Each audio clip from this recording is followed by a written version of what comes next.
দুদকের মামলায় সাবেক জেলা প্রশাসক জনাব রুহুল আমিন সাহেব আজকে আত্মসমর্পণ করেছিলেন একটা দুর্নীতি মামলায়।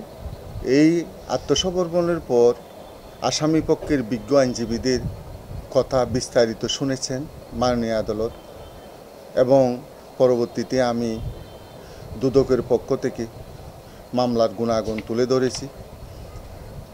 মাথারবাড়ি কয়লা বিদ্যুৎ কেন্দ্রের একোয়ারকৃত জমির প্রকৃত চিংড়ি চাষিদের ক্ষতিপূরণের জন্য 23 কোটি টাকা একোয়ারের টাকা আসে।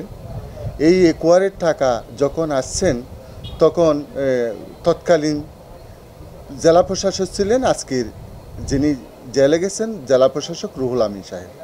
উনি কী করলেন, দুর্নীতির আশ্রয় নিয়ে ভুয়া চিংড়ি চাষিদের একটা তালিকা তৈরি করলেন। তালিকা তৈরি করে 50% ভুয়া চিংড়ি চাষিদেরকে ওই 23 কোটি টাকাটা বিতরণ করেছেন।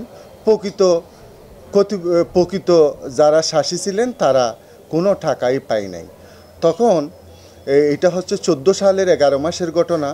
তখন প্রকৃত ভুক্তভোগী আমার বাদী মাথারবাড়ি নিবাসী জনাব কায়সারুল ইসলাম চৌধুরী বাদী হয়ে একটা সিনিয়র স্পেশাল জজ আদালতে মামলা করলেন। তৎকালীন সিনিয়র স্পেশাল জজ ছিলেন সাদেকুল ইসলাম তালুকদার। ওনার আদালতে ডিসিকে 1 নম্বর আসামি করে 28 জনের বিরুদ্ধে একটা মামলা দায়ের করেছিলেন। মামলার গুণাগুণ বিবেচনা করে আদালত আমলে নিয়ে 200 ধারা জবানবন্দি গ্রহণ করেছেন। এটা উনি দুদকে তদন্তের জন্য পাঠিয়ে দিয়েছিলেন।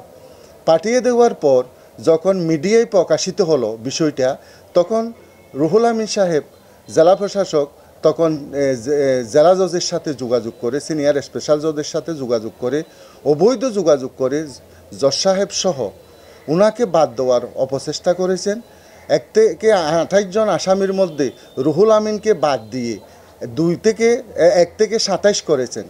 এখানে রুহুল আমিনের নামটা কেটে দিয়ে 2 নম্বর আসামি জাফর আলমকে 1 নম্বর আসামিতে রূপান্তর করে উনি 200 ধারা জবানবন্দিটা আবার নতুন করে লিখে আমার বাদীর দস্তখতটা জাল করে এবং পিটিশনের 3টা পাতায় হেডলাইনে বাদীর দস্তখত জাল করে উনি দ্বিতীয়বার পাঠিয়েছেন।